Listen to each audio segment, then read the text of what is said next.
siya ang makakakuha ng kill. The Young Guns are now online. Onyx 9 on the other hand, na nakita natin yung trend na parang bumubukod-bukod kasi ibang mga members ng Gods of Edith. They capitalize na nga lang din na meron silang araw na by the way ngayon ay wala ng ilang segundo. Kayari kasi ngayon lumipas na naman. Oo. Pero ngayon, ito na nga lang din muli, 3 or 4, kasi si Nosha na sa may bandang kanan. 5 pa nga ng Onyx Lioness na nasa baba. Ay, teka lang, may summon force ang cross ng Calvario ay kay Yaji at Lyzen.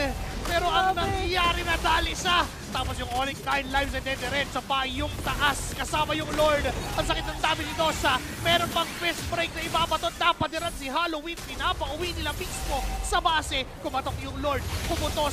Isa, dumalawa. Di na pinatatlo kasi yung gitna time.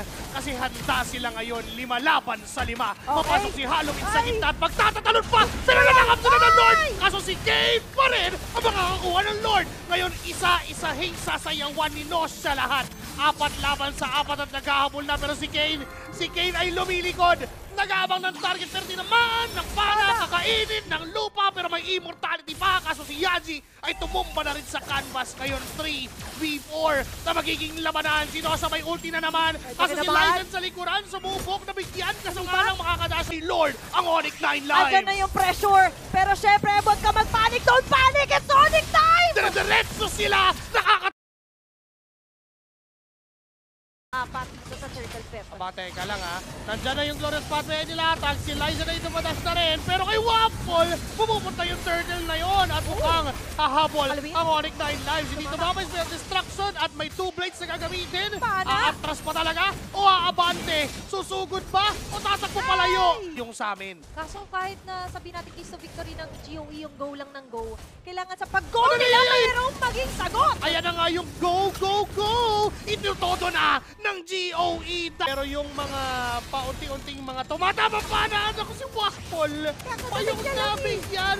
Kakapasok ko lang sa laban. Bakit nyo ako pinabalik sa aming tahan? Malayo yung mga luyig kasi there's a single man that diverts their attention. Pero diversion, tatlo. Kaso may trap doon at kitang-kita ng Onyx 9 lives na paparating kayo. Ngayon, 2 na agad na mawawala.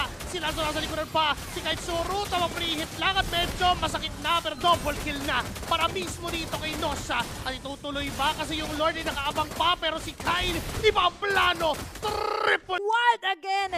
Giving it their best shot.